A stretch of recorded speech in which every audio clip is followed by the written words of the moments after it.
Olá, bom dia! O Agrofag está no ar nesse domingo, 5 de julho. Sejam muito bem-vindos. Eu e o professor Celso, a partir de agora, vamos mostrar para vocês os destaques da edição. Bom dia, professor. Bom dia, Toniela. Um bom dia a todos. Vejam só o que vem por aí. O excesso de umidade está prejudicando as lavouras de morangos no oeste do Paraná. Os frutos estão com dificuldade para se desenvolver. Agora ele chegou a essa cor aqui, que ele deveria estar todo vermelho já. E aí você percebe que ele começa a secar aqui, ó, porque ele fica muito tempo no pé sem fazer a colheita. Em Porto Velho, um dia de campo apresenta técnicas sustentáveis que aumentam a produtividade do setor pecuário. O Dia de Campo proporciona conhecimento técnico, inovação e práticas sustentáveis que auxiliam os produtores rurais no manejo do rebanho, alimentação durante o período de seca, com foco no bem-estar animal e na recuperação das propriedades rurais. O governo federal apresentou o Plano Safra 2026-2027 para a agricultura empresarial, com 525 bilhões de reais para custeio e investimentos. O Agrofag mostra a repercussão das medidas entre os produtores rurais e representantes de setores do agronegócio. No estúdio, especialistas avaliam as mudanças e as taxas de juros estabelecidas pelo novo plano. A Isa vai falar sobre a importância das plantas de cobertura para a saúde do solo. Tecnologia no campo. Startup do Paraná cria sistema que torna mais precisas as operações agrícolas.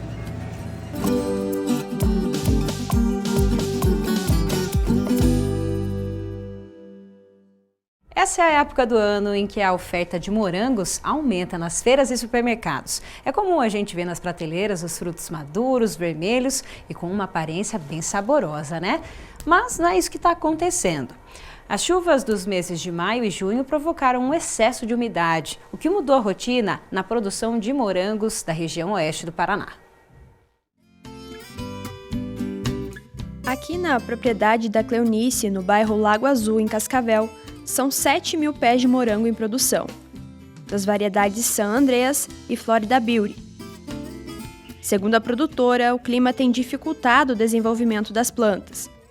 O morangueiro depende da luz solar para realizar a fotossíntese, processo essencial para a formação e o enchimento dos frutos. Com menos horas de sol, a produção diminui e o amadurecimento fica mais lento. Se tiver nublado, tiver chovendo, ele entra em dormência, né? Então ele não vai absorver nada, ele não vai fazer fotossíntese, não vai fazer nada. Então, por exemplo, está nublado, ele está em dormência. Então ele não vai nutrir, ele não vai absorver o que é necessário, tanto pela raiz como pela folha, que eu aplico a pulverização também nele. E quanto tempo leva mais ou menos para o morango para amadurecer? Quanto tempo ele leva e quanto tempo ele está levando agora com a questão da umidade? Quando ele chega nessa fase aqui, ó, um dia de sol pleno, ele está praticamente maduro. Agora, ele estava assim há uns 5 dias atrás, agora ele chegou a essa cor aqui, que ele deveria estar todo vermelho já. E aí você percebe que ele começa a secar aqui, ó, porque ele fica muito tempo no pé sem fazer a colheita. Nessa área de 3.000 metros quadrados, o sistema de produção é suspenso. As plantas são cultivadas nos slabs, sacos plásticos preenchidos com substrato. E mesmo com esse cultivo mais controlado, as variedades têm sentido os efeitos do clima. Faz 45 dias que eu plantei. O IEC dela, né, que é a condutividade elétrica, ela é mais baixa, né? Você começa com, depois dos 10 dias, até 10 dias só água. Depois dos 10 dias, daí você começa a colocar o Fertimorango e Fertibase, só que ele tem que estar, o IEC lá, condutividade elétrica, tem que estar 0,6. Já essa aqui, que já está produzindo, é mais velha, ela tem que estar 1,3, para ela ter nutrição suficiente. Agora, aquela lá que entrou na florada, ela tem que ir para 1,0, 1,1, 1,2. Não pode ultrapassar disso também, que daí sanaliza aqui dentro, né? Vira sal aqui dentro. Daí, então é prejudicial também. Só que aquela lá, nova, mesmo assim ela não está desenvolvendo, porque eu faço a nutrição certinha, só que ela não absorve também, né? Então elas estão parecidas, porque elas não estão absorvendo, né, os nutrientes suficientes, né? Em alguns casos, as plantas acabam abortando os frutos. Com isso, é preciso fazer a retirada manual para não comprometer a qualidade da lavoura. Ela abortou, essa aqui queimou com a geada. Então, ó, ela abortou. Não tem como você deixar aqui, por causa que ela vai ficar pegando nutrientes, sendo que ela não vai produzir. Mas eu venho de manhã e faço a retirada. Eu retiro aqui embaixo, ó, que daí já sai todo ele. Porque daí se eu deixar assim, ele vai entender que aqui ainda tem um fruto, ele vai ficar mandando nutriente para esse aqui. Então, por isso que eu tiro lá embaixo. Prefiro sempre tirar com a mão, não gosto da tesoura. Daí eu prefiro sempre tirar com a mão. Daí você tira, já fica limpinho aqui. Para tentar reduzir os impactos, a produtora tem adotado algumas estratégias, como o uso de lonas e TNT para proteger os morangos. No ano passado, nesse mesmo período, a colheita rendeu cerca de 400 quilos de morango. Agora, a produção deve ficar em apenas 100 quilos. De acordo com o Heitor, especialista no cultivo de morangos, o inverno costuma ser favorável para a cultura, por conta das temperaturas mais amenas. Mas com o excesso de umidade e falta de luminosidade, esse equilíbrio acaba sendo comprometido. O inverno traz suas temperaturas mais amenas, auxiliam bastante no desenvolvimento das plantas e acúmulo de reserva nutritiva, que vai proporcionar no futuro uma produção de melhor qualidade e de maior quantidade. Porém, no inverno aqui da região de Cascavel, está sendo um inverno bem úmido e esse excesso de umidade ocasiona, propicia a chance de entrada de doença dentro da estufa. Então os produtores têm que tomar um cuidado para que a estufa seja um ambiente bem ventilado, principalmente produtores que têm cortina nas laterais, tem que fazer abertura nos momentos que está sem chuva, para que haja ventilação e não ocorra um ambiente muito favorável aí para o desenvolvimento de doenças. Outra questão importante é que o inverno ele causa menor fotoperíodo, ou seja, a quantidade de luminosidade no dia. Então, o dia começa mais tarde e termina mais cedo.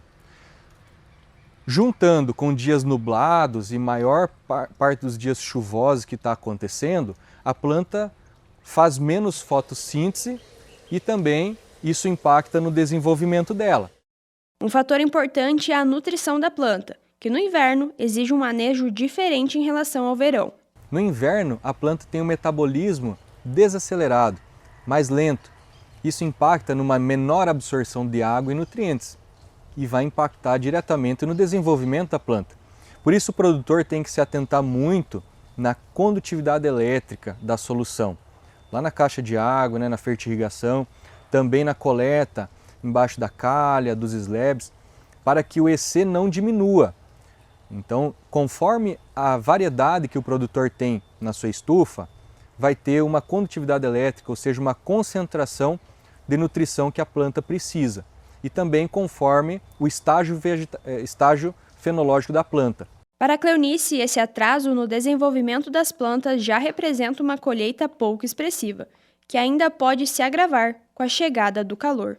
Logo em seguida já vai vir vem o calor, E aí o calor é excessivo. Aqui o ano passado chegou a 50 graus aqui debaixo, Então ele causa muito aborto também.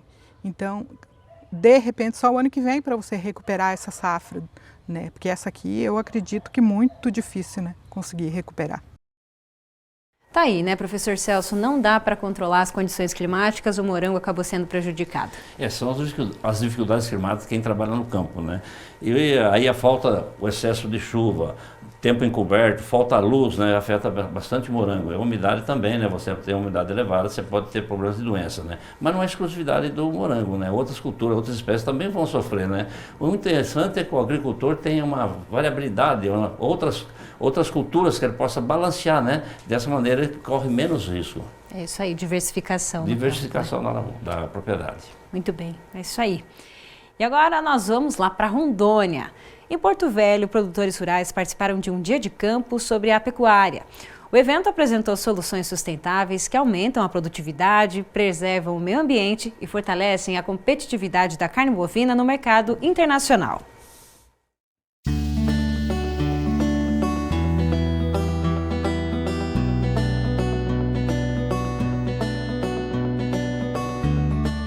Com a chegada do verão amazônico e do período de estiagem, o planejamento da propriedade rural se torna ainda mais importante para garantir alimento para o rebanho, produtividade e sustentabilidade no campo. Pensando nisso, a Secretaria Municipal de Agricultura, Pecuária e Abastecimento, em parceria com a Ecoporé e a Embrapa Rondônia, realizou o Dia de Campo Pecuária Sustentável.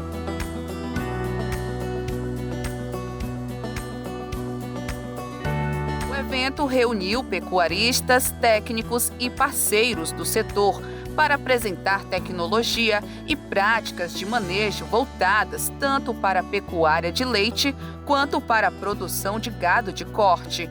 Durante a programação, os participantes passaram por estações técnicas e conheceram alternativas para tornar a atividade mais eficiente e sustentável. Gente, é um privilégio receber os pecuaristas aqui na área da Embrapa Rondônia para receber informações técnicas sobre o sistema de produção. Nós estamos trabalhando com a temática da pecuária sustentável para a produção de leite e também a produção do gado de cria. Nós estamos inaugurando hoje um centro de manejo que está dentro de um projeto que para a gente é muito importante. O Dia de Campo hoje é uma entrega desse projeto, uma parceria com o Ecoporé, mas financiado pela GIZ. Então a gente tem muitas entregas importantes desse projeto e o Dia de Campo, onde a gente traz já 3 estações técnicas com informações relevantes para a vida do produtor, da pecuária, é muito importante. O Dia de Campo proporciona conhecimento técnico, inovação e práticas sustentáveis que auxiliam os produtores rurais no manejo do rebanho, alimentação durante o período de seca, com foco no bem-estar animal e na recuperação das propriedades rurais. O novo centro de manejo será utilizado para capacitações, demonstrações tecnológicas e atividades voltadas à inovação no setor pecuário. A estrutura faz parte de um projeto que também está desenvolvendo um diagnóstico do perfil dos produtores para identificar demandas e propor soluções sustentáveis para cada sistema de produção. Essas informações ligadas à formação de pessoas, à formação de multiplicadores, a desenvolvimento de tecnologias e disseminação dessas tecnologias para que de fato a gente tenha uma pecuária que ela seja não a vilã do meio ambiente, mas sim que ela possa ser uma parceira e os produtores saírem muitas vezes de uma condição de irregularidade para uma condição de regularidade e assim conseguir vender seus produtos, sua carne de uma maneira sustentável e legalizada. O elo, entre os produtores e os outros órgãos, então como é um tema bem sensível também, então a Semagric tem feito frente disso juntamente com a Embrapa e com a Ecoporé. Nós estamos muito felizes de participar hoje sobre a inauguração desse novo centro de manejo da pecuária sustentável, principalmente tratando o conforto, o habitat natural ali do boi, do gado, e nós estamos muito felizes de participar hoje. E eu tenho certeza que vai ser uma troca de experiência excelente com esse tanto de produtor que está aqui, todos os técnicos, vai ser um dia de campo maravilhoso. Rondônia possui um dos maiores rebanhos bovinos do país e vem ampliando sua participação no mercado internacional. Nesse cenário, a adoção de práticas sustentáveis é vista como um diferencial importante para atender às exigências dos países importadores e fortalecer a imagem da pecuária rondoniense. Quase 18 milhões de cabeças de gado, isso é um patrimônio que o Rondônia tem. E o mundo está olhando para nós, produção na Amazônia, principalmente por ser Amazônia. Então esses encontros, essa divulgação, ela faz parte de um calendário global de exigência da nossa carne.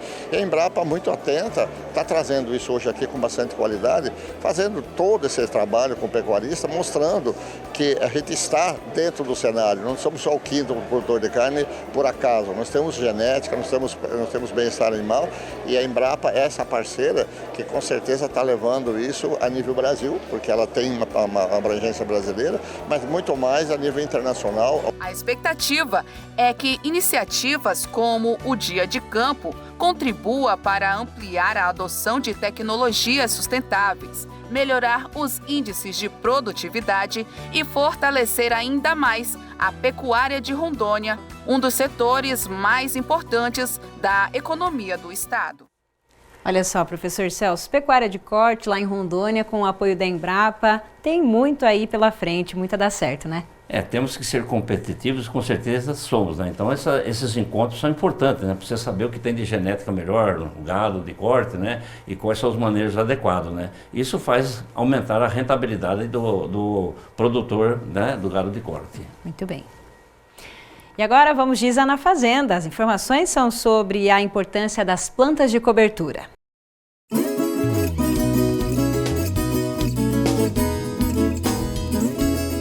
A agricultura moderna mostrou que um dos maiores patrimônios de uma propriedade é um solo saudável.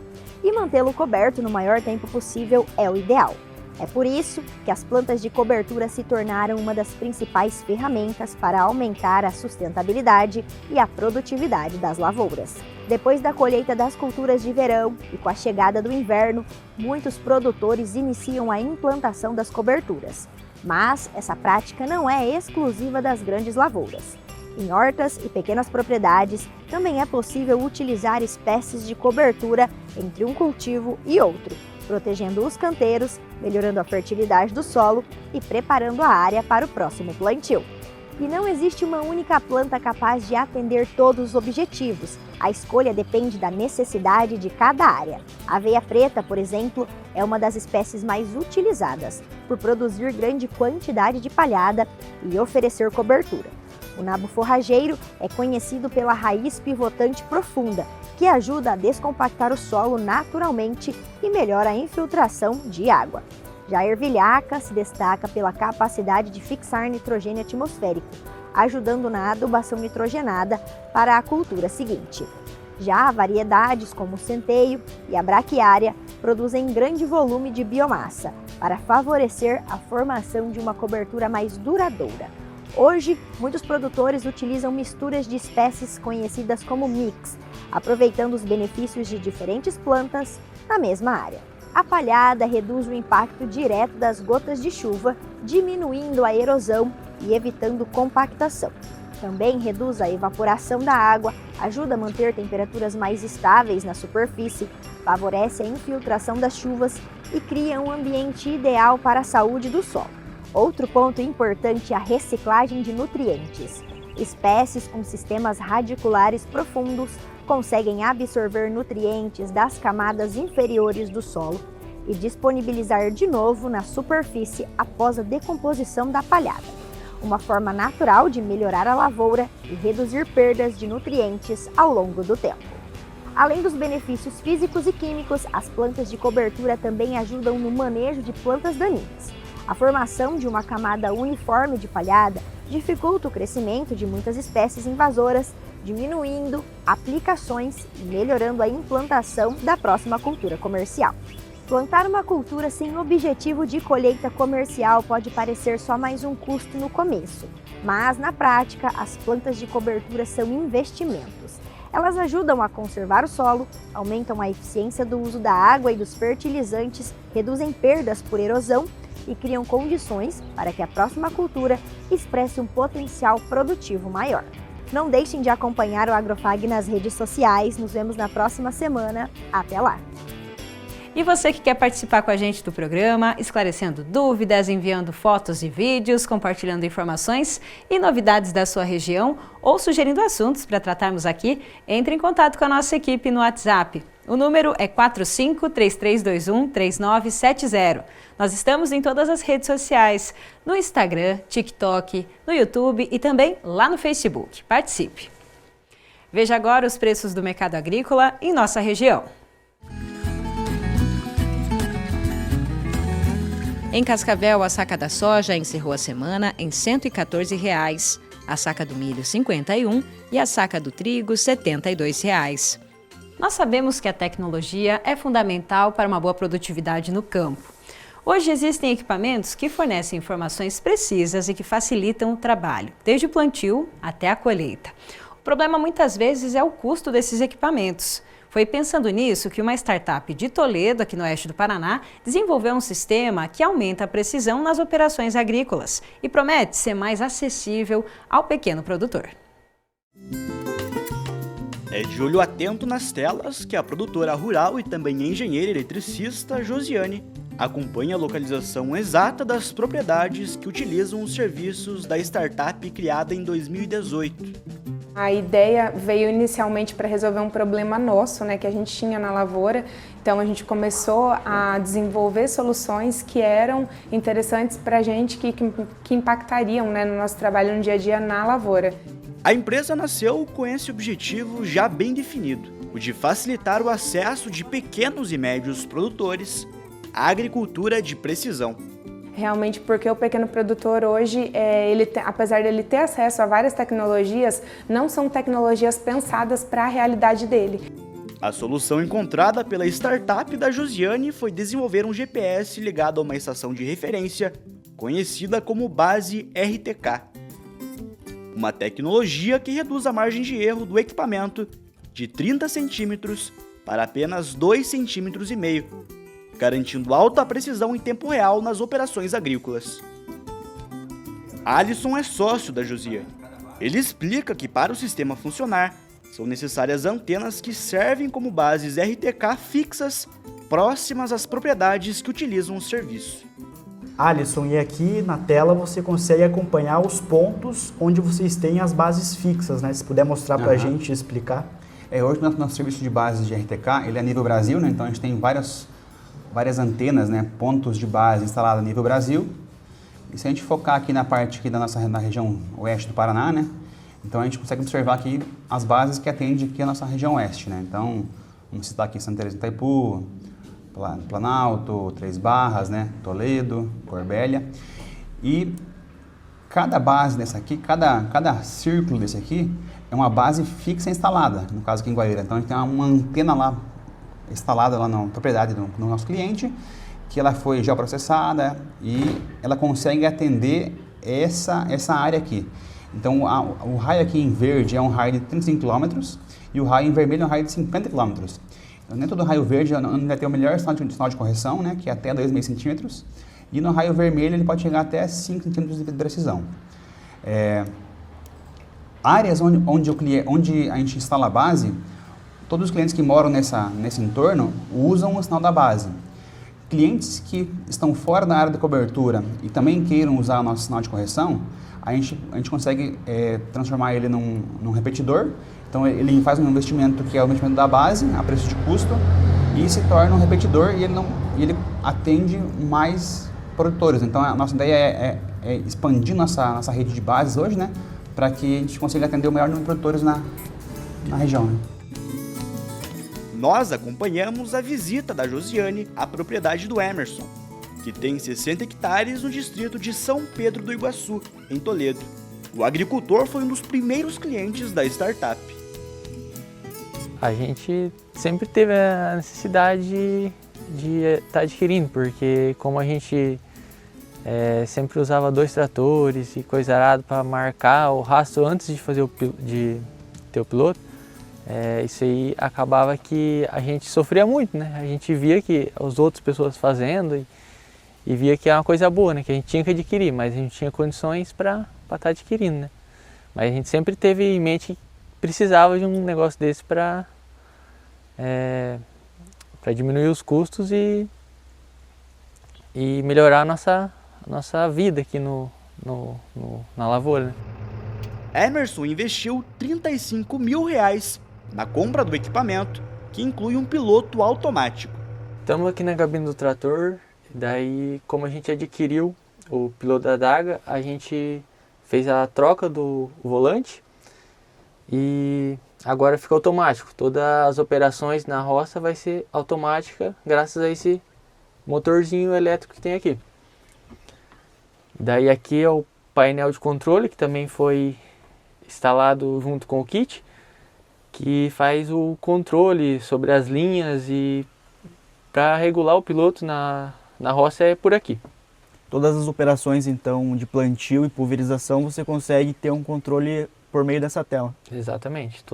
Aqui é todo o controle de todo o sinal, o piloto, você vê tudo aqui na tela. E para que esse sistema funcione, você só precisa da internet? Isso, só precisa da internet.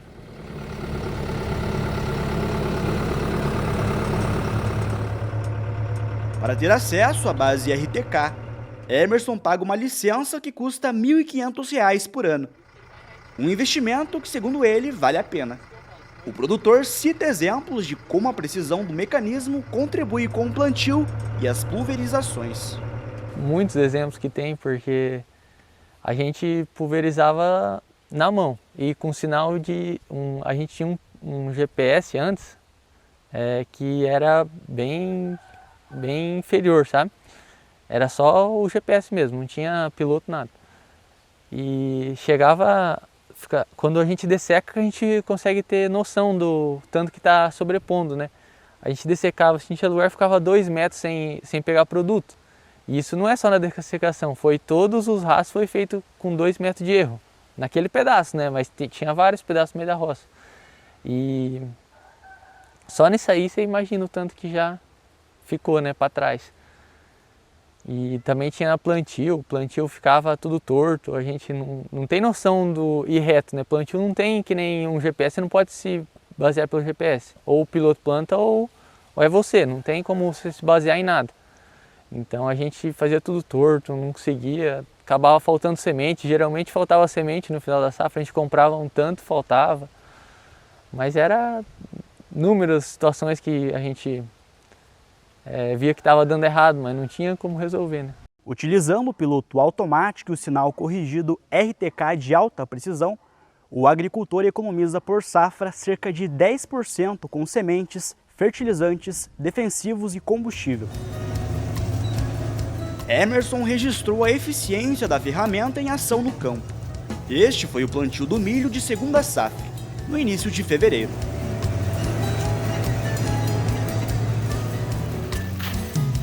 Além das melhorias trazidas no dia a dia de operações agrícolas, o produtor percebeu o aumento da produtividade nas últimas safras. Nos últimos 3 anos aí a gente está conseguindo, todos os anos, aumentar a produtividade de soja e de milho. Graças a Deus o tempo está colaborando bastante, né? E esse aumento de produtividade, você acha que também tem alguma relação com o sistema que você implementou no trator? Não, com certeza. Se você vê o plantio antes do piloto e depois, você vai ver que é totalmente outro, é um plantio bonito de se olhar. Além de tudo, a gente consegue visualmente ver que tá bom o plantio, né? Não é que nem antes, que é só você vendo antes e depois para você ver a diferença que dá. A gente consegue dessa forma democratizar a tecnologia realmente para o pequeno produtor. A gente entende, né, e passa também na pele qual é a dificuldade às vezes de grandes investimentos, né? E essa troca de maquinário realmente por muitas vezes ela tem que ser muito bem pensada. Então a gente traz uma tecnologia que se acopla tanto ao novo quanto ao antigo e tudo isso também por um excelente custo-benefício. Depois do intervalo, o governo federal apresenta os valores destinados ao Plano Safra 26-27 da agricultura empresarial. São 525 bilhões de reais para o custeio e investimentos. No estúdio, especialistas avaliam as condições do novo plano. É já já.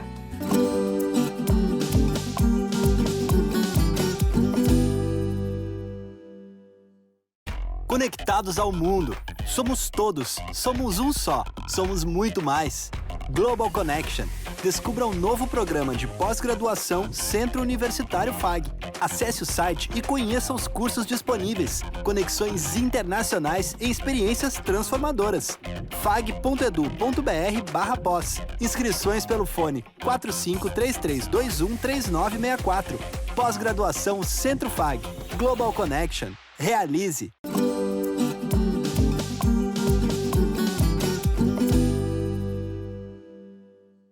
Produtores rurais de todo o Brasil estavam na expectativa do lançamento do novo Plano Safra. A divulgação foi feita nesta semana em Brasília. O plano apresenta os recursos para o financiamento das lavouras e novos investimentos no campo. Hoje nós vamos mostrar quais foram as medidas anunciadas para a agricultura empresarial, que atende médios e grandes produtores. O plano define o volume de crédito rural e as taxas de juros para financiar a produção e os investimentos no campo. O valor anunciado para as atividades de médios e grandes produtores rurais, que participam da agricultura empresarial, é de 525 bilhões e 100 milhões de reais, 1,7% maior do que o ano passado. que foi de 516 bilhões e 200 milhões de reais. Esse valor é dividido em duas categorias principais.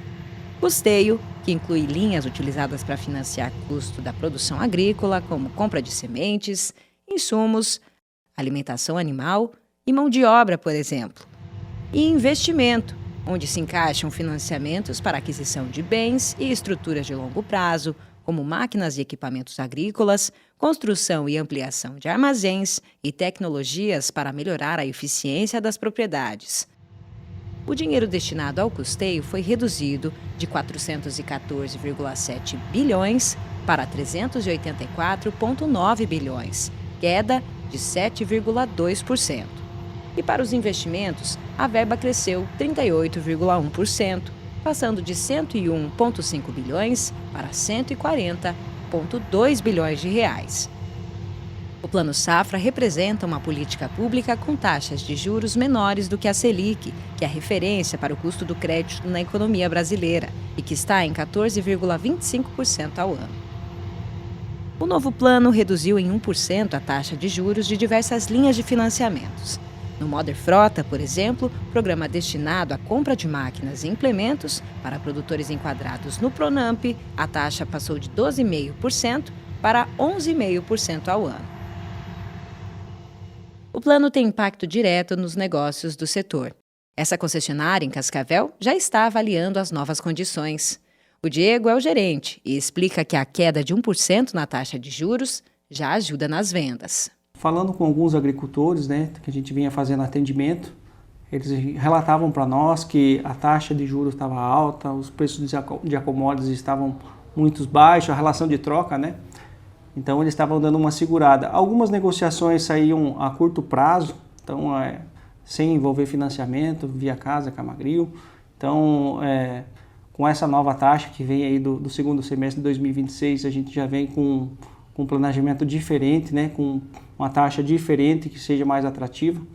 E eu penso assim que o produtor que tinha essa visão de fazer a troca, estava esperando o Plano Safra chegar para nós, com uma taxa melhor e atrativa, até alertar os produtores que tinham essa vontade de fazer essa negociação, aproveitar a linha enquanto ela está no início, para ter mais chance de pegar esse recurso.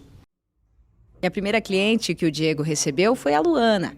A família dela planta soja e milho e estava esperando as condições do Plano Safra para adquirir novos equipamentos. A gente teve ali uma melhora significativa na taxa de juros, Quando a gente fala de implemento agrícola, sempre são valores expressivos.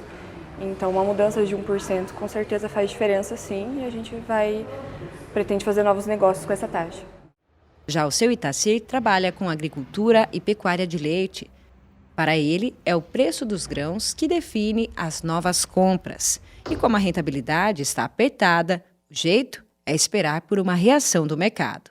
Eu acho que o cenário ainda não está para fazer investimento, porque essas commodities não estão valorizadas. E daí fica difícil fazer investimento, porque a margem é muito apertada, daí fica mais difícil. Então a gente vai aguardar mais um pouco para ver se melhora as nossas commodities. E o juro melhora também, porque no momento é inviável fazer investimento. No caso do PCA, Programa para a Construção e Ampliação de Armazéns, as taxas também diminuíram, mas apenas 0,5%. Nessa fábrica de silos em Cascavel, a equipe também está atenta às novas medidas. Rogério é o gerente responsável pelos negócios da empresa e avalia as condições oferecidas pelo plano. Sempre é importante, se nós olharmos as taxas de juros normais, elas são bem maiores disso, porque o governo subsidia uma parte disso. Então a taxa em si, não dá para considerar que é uma taxa ruim. Não dá para considerar que é uma taxa ruim, é uma taxa, digamos, aceitável. Lógico, se viesse a 4, 5, melhor ainda. Até porque se você olharmos o volume, o preço do grão, da soja, se nós olharmos em relação junho do ano passado em relação a esse ano de junho de 2026, nós estamos hoje com um valor menor do que nós estávamos ano passado. Então isso, para o produtor, ele considera isso, um grão que ele tinha lá, pagava X, ele teria que ter hoje um valor maior do que isso. Isso não está acontecendo. Então ela é importante para a gente realmente cair. Só que nós achamos que para que consiga realmente atingir o volume maior de produtores que consigam acessar isso, se a taxa fosse menor ainda e tivesse prazos melhores e principalmente volume de dinheiro disponível. Tá? Rogério alerta, no entanto, que o valor liberado para investimentos em armazenagem caiu em relação ao disponibilizado no ano passado. E isso não contribui para a redução do déficit de armazenagem no país. No ano passado nós tivemos na ordem de 8,2 bilhões e esse ano 5,9. Isso não é bom para o plano. Tá? Isso não é bom, porque a gente esperava que realmente caísse a taxa de juros como caiu, mas que mantivesse ou tivesse um valor melhor do que o ano passado. Não aconteceu.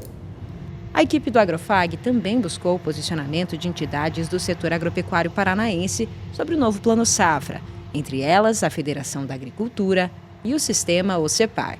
Fazendo uma análise, do que foi anunciado por parte do governo, nós entendemos que o volume de recursos ele ficou aquém do que o setor necessita, aquém do que os produtores, principalmente aí a agricultura empresarial que foi anunciada hoje, necessita para a próxima safra.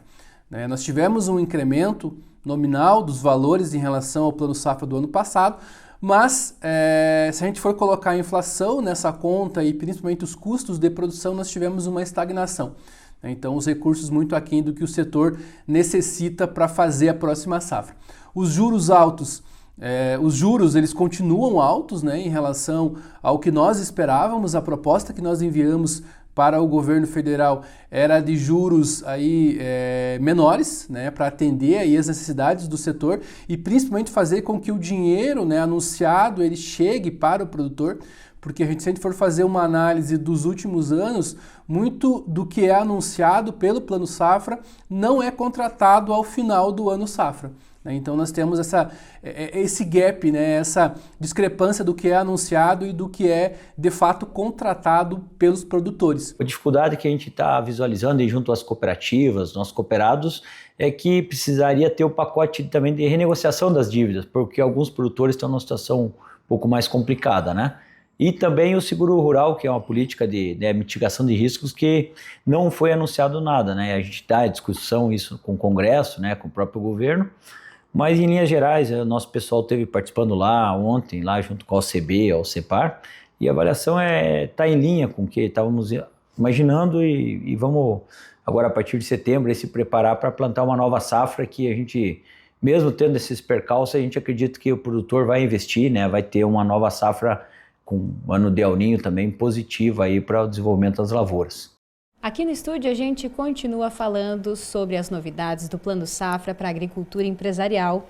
Temos dois especialistas aqui com a gente, Leonardo Galafassi, agrônomo especialista em projetos agrícolas. Seja bem-vindo, Leonardo. Obrigado, Daniela. Quem também está aqui com a gente, Pedro Rodetes, assessor agro da Cressol. Seja bem-vindo, Pedro. Muito obrigado. Como a gente acompanhou na reportagem, são algumas novidades e algumas linhas que se mantiveram aí, Leonardo? Vamos começar falando sobre esse valor, 525 bilhões de reais, separados aí em custeio e investimento. Como é que vocês analisaram esse valor e vocês acreditam que esse seja um valor compatível ao que era necessitado pelos produtores? O valor até que os produtores, eu acredito que ficaram satisfeitos, O ideal sempre seria mais, sempre o volume de crédito de cada plano safra ser maior, mas o que mais impactou no plano safra atual foi a taxa de juros, A taxa de juros, reduzindo essa taxa de juros, impactou bem aí o produtor. Eu acho que eles ficaram, não era o esperado pelas entidades, mas a redução ajuda, Algumas taxas, a maioria delas teve redução de 1% ali na taxa de juros, mas várias entidades pediam um dígito de uma unidade só, menos de 10%. Algumas delas ficaram acima disso e isso também acabou chamando a atenção. Maioria é 1 ponto percentual ali de redução, mas as entidades, enfim, queriam que tivesse menos juros ali para o produtor, Hoje a gente paga muito, a transação é muito cara, os juros é muito caro do Brasil. Então o produtor também fica dependendo desses juros, né? Fica dependendo desses juros caros, então não é muito legal assim para a agricultura. Ô Leonardo, você falou do juro aí, né? Abaixou o juro, mas vamos dizer assim, houve uma pequena baixa, né? Isso impacta na produção, na nossa produção, né? Eu queria ver o seguinte, com esses tetos de juro ainda, eles são relativamente altos, né? É melhor eu ir buscar esse dinheiro com esse juro ou fazer troca de balcão, hein? Fazer troca de produto, hein? E agora, hein? Ó, professor, os juros ainda tá muito alto, né? Os juros do Brasil tá ainda muito alto, né? Selic tá muito alto, né? Mais de 14% é um juros muito alto. E nesse novo plano safra, por mais que tenha diminuído, ainda se mantém alto, né? O produtor não consegue, se eu falar para um produtor demais, pagar mais de 1% ao mês de custeio, é muita coisa, né? Ele está pagando 12,5% ao ano, mais de 1% ao mês é bastante. E você comentou ali de troca, né? Fazer troca ou custeio. Por mais que seja alto, ainda o custeio é compensatório. Pelo balcão ali, né? Quando você vai fazer uma troca, você chega lá na cooperativa, na revenda, e você pega um orçamento, e esse valor que está no produto, ele já está embutido o custo, porque a revenda cooperativa, elas têm que pagar o boleto no final do mês. Ela não paga só dia 30 do 3, dia 30 do 4, que é muitas vezes o que o produtor paga. Então o produtor não enxerga esse acréscimo no valor dos produtos, né? Quando você pega um dinheiro equalizado, com juros controlados do plano safra, você tem um maior poder de barganha, né? Você chega lá para a empresa, né? Para a cooperativa, para a revenda, e negocia esse valor à vista. Então é uma vantagem. Ainda é mais compensatório você fazer esse custeio do que você tentar fazer a troca lá para frente. Ô Pedro, a gente vê aí, por exemplo, que veio um dinheiro aí, diminuiu o custeio, aumentou o investimento, mas toda a safra tem essa choradeira, né? É pouco dinheiro, mas no final sobra um pouquinho de dinheiro, né? Sempre sobra um pouquinho. O que tem que fazer para não sobrar esse dinheiro aí? Usar esse dinheiro na agricultura, velho? Eu acredito que seja mais colocar na ponta da caneta, né? Assim como o Leonardo comentou, às vezes o produtor não vê aquele percentual na troca a balcão, porque ele acaba sendo a moeda de troca em soja, né? E não em percentual de juro ou o valor que ele tenha que realmente pagar. Então é nesse sentido que a gente consiga fazer a conta realmente para ele e que ele entenda que pegando o custeio vai sair ainda mais barato, por mais que numa taxa de juro alta, para ele ter a melhor opção de produção, capacidade e rentabilidade no futuro. O produtor acaba pegando a base de troca justamente por facilidade, talvez não querendo envolver papelada ou algo nesse sentido, mas hoje o acesso ao crédito rural é muito mais tranquilo do que era antigamente, né? Então, ele acaba tendo a facilidade maior de conseguir pegar o custeio. Leonardo, a gente vê, por exemplo, que tem vários pontos positivos e negativos nesse plano, né? Certo? E um dos pontos que eu notei é que houve uma redução muito grande para custeio. E custeio é o fluxo, é o fluxo de caixa para o agricultor plantar, né? Sim. Você acha que o agricultor vai ter que priorizar seu fluxo de caixa? Como você vê isso daí no contexto geral? Por mais que tenha uma redução nesse volume de recurso, na última safra a gente percebeu, né, que sobrou ainda recurso disponível nos agentes financeiros. Então eles ainda tinham recurso disponível para emprestar para custeio.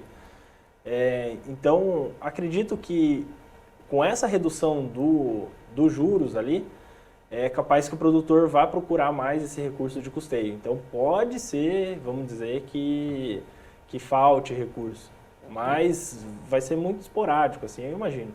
Mas o mais engraçado disso é que não é também a quantidade, né, de recursos disponibilizados, mas assim a hora que o governo equaliza os empréstimos, né? Então ele às vezes segura um pouco mais o recurso e ele vai liberando aos poucos, vai equalizando aos poucos. Então chega a hora que o produtor vai lá no agente financeiro e fala, não, eu quero o recurso disponível, quero fazer isso, quero contratar um custeio, quero comprar uma máquina. E aí o gerente fala, não tenho dinheiro agora. Passa um mês, aí ele vai lá, não, agora eu estou com dinheiro liberado. Então o governo demora também para equalizar esse recurso. Esse recurso vai sendo disponibilizado Aos poucos, exatamente. Vamos falar agora um pouco sobre a questão da linha Moder Frota, focado aí, né, linha Pronamp e demais produtores, grandes produtores. Essa é uma divisão que tem funcionado, Pedro? Como é que você vê isso? Produtores que se encaixam no Pronamp com taxa um pouco menor. Como é que você vê isso para a Moder Frota, para a compra de equipamentos? Na nossa visão, enquanto agente financeiro, sim, vem funcionando essa divisão. São linhas que o produtor procura, né, para a modernização da frota agrícola, renovação da própria frota, aumento de tecnologia dos seus maquinários, e vem funcionando. A gente vê que, por estar diferente a taxa de juro ali para o Pronamp, 1% abaixo do demais, ele tem se interessado mais do que antigamente, quando as duas eram únicas, né? O Moder Frota era somente uma linha. Então, vem funcionando, o Pronamp o médio produtor vem buscando essa linha para renovar a sua frota. No Moder Frota, os equipamentos mais novos, ou o zero, que a gente fala, a carne acaba se tornando mais viável por conta de prazo, né? Então, ele acaba não se obrigando, mas optando por renovar por um maquinário novo, de fábrica, do que pegando um maquinário usado que ele vai ter menos tempo para pagar. Uhum. E ainda nessa questão do Pronamp, se manteve essa indicação de 3,5 milhões de renda bruta ao ano. Isso é algo que atende ou precisaria ser um pouco mais, Leonardo? A gente sempre pede um pouco mais, né? Sempre a necessidade é que seja reajustado todo ano, né? Se tem o lançamento de um plano safra, tem que ser feito o reajuste. Tanto é que a inflação aumenta também com o passar do tempo, né? Então, esse reajuste é necessário. Necessário para que seja contemplado, o produtor continua sendo contemplado naquela linha, né? Às vezes o produtor ele busca outras modalidades, outras culturas para tentar explorar e acaba extrapolando esse valor e aí acaba migrando para o demais, que não é tão atrativo, né, para ele. Eu vou fazer uma pergunta para os dois, para o Leonardo e para o Pedro, né? Uma das coisas que faltou aí, que foi muito criticado, que a gente está vendo nas reportagens, nesse plano safra, foi a renegociação da dívida. A turma esperava que entrava alguma coisa ali, né? Para dar vamos dizer assim, um ânimo, né, nesse pessoal que está renegociando a dívida, né? O que vocês acham disso daí? Faltou, né? Foi um item importante que poderia ter. Quer comentar? Pode. Vamos comentar primeiro então. Pensando em um cenário, né, em que o clima vem complicando tanto a vida do produtor, né, que ele nunca espera o que vem pela frente. Havia uma expectativa muito grande para que fosse lançado pelo menos um esboço de não de uma linha, mas de um projeto de renegociações de dívidas e que desse um fôlego maior para o produtor e um prazo para ele se reorganizar financeiramente. Acho que tinha muita expectativa em cima disso e a gente acabou se frustrando, né, por não ter vindo nada. A gente espera grandemente para que nas próximas resoluções venha algo nesse sentido, para que o produtor que esteja sufocado financeiramente, que esteja sofrendo com perdas recorrentes, que ele tenha essa opção de estar prolongando o prazo, diminuindo o seu comprometimento financeiro, né? O que a gente enxergou da prorrogação, o produtor fez muito investimento naquela safra de 22, ali quando a soja atingiu 200, 180, estava persistindo nesses valores, então a relação de troca com o investimento, com uma construção, modernização de frota, estava muito vantajoso, estava compensando o produtor fazer isso. A partir do momento que a soja caiu e o produtor começou a ter as margens mais apertadas, o lucro dele começou a ficar mais escasso, ele teve que buscar prorrogar essas dívidas, renegociar, fazer outras maneiras de sobreviver ali, né? Hoje em dia, o custo de produção está muito alto, a margem está apertada, a gente está vendo intempéries climáticas, essa safra de milho geadas acontecendo, então pode ser que tenha perda, então vai ser complicado. Porque nessa época aí deu uma erosão muito grande, né? O pessoal R$200, R$210 da saca de soja, todo mundo pensou que isso ia permanecer, né? Mas sempre quando existe um pique assim, a tendência é voltar, né? E hoje, então, a margem de lucro do agricultor está mais restrita, né? Eles estão levando essa dívida, né? Mas isso a agricultura é assim mesmo, né? É um alto e baixo, tem que se programar, né? E a gente acredita, né, que até você pode falar isso daí que nós estávamos discutindo, vou deixar para você comentar.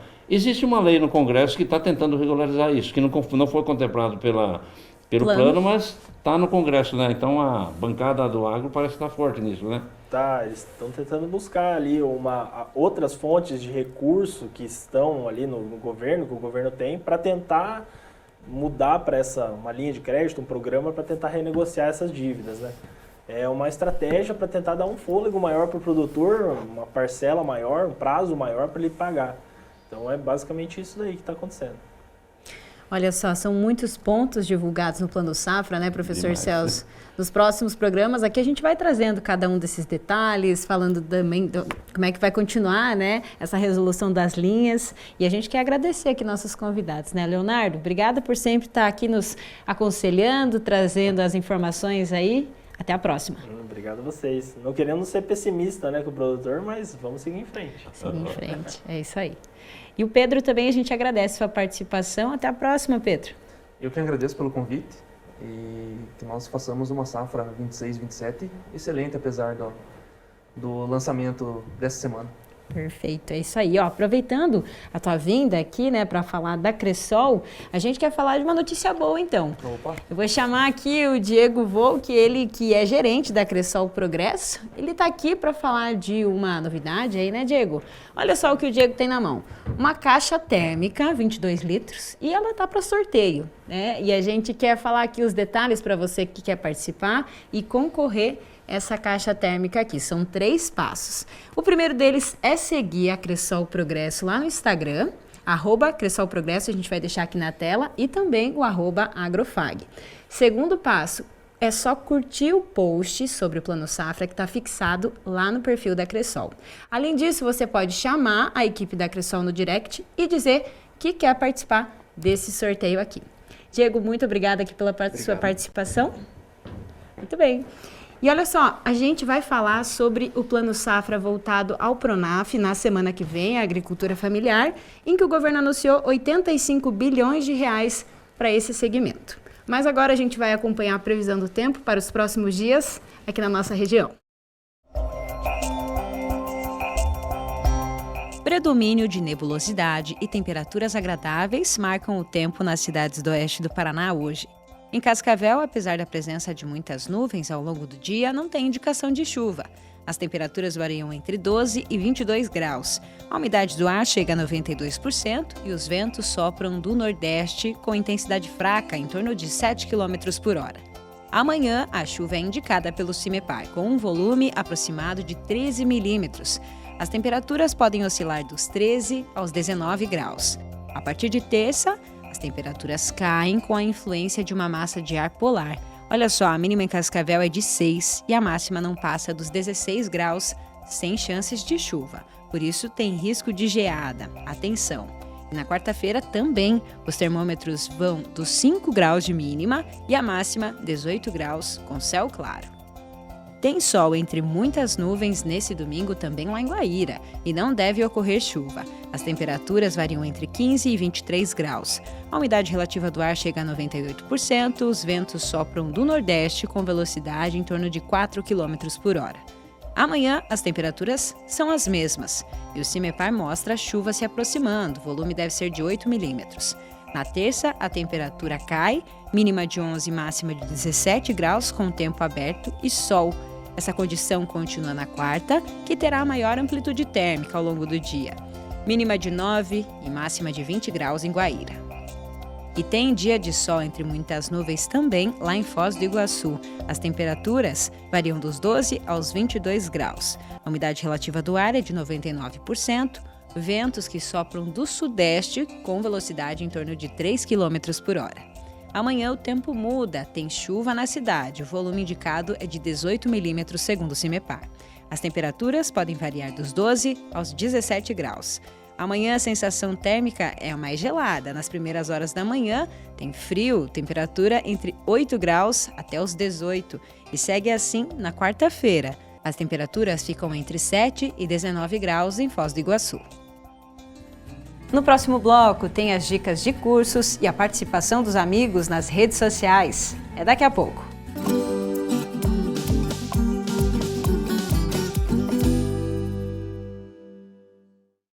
conectados ao mundo. Somos todos, somos um só, somos muito mais. Global Connection. Descubra um novo programa de pós-graduação Centro Universitário FAG. Acesse o site e conheça os cursos disponíveis, conexões internacionais e experiências transformadoras. fag.edu.br/pós. Inscrições pelo fone 4533213964. Pós-graduação Centro FAG. Global Connection. Realize.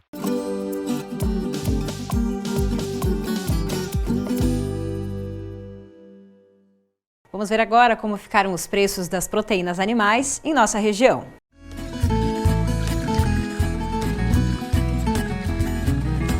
De acordo com o CPEA, a arroba do boi gordo, média São Paulo, R$ 332,75.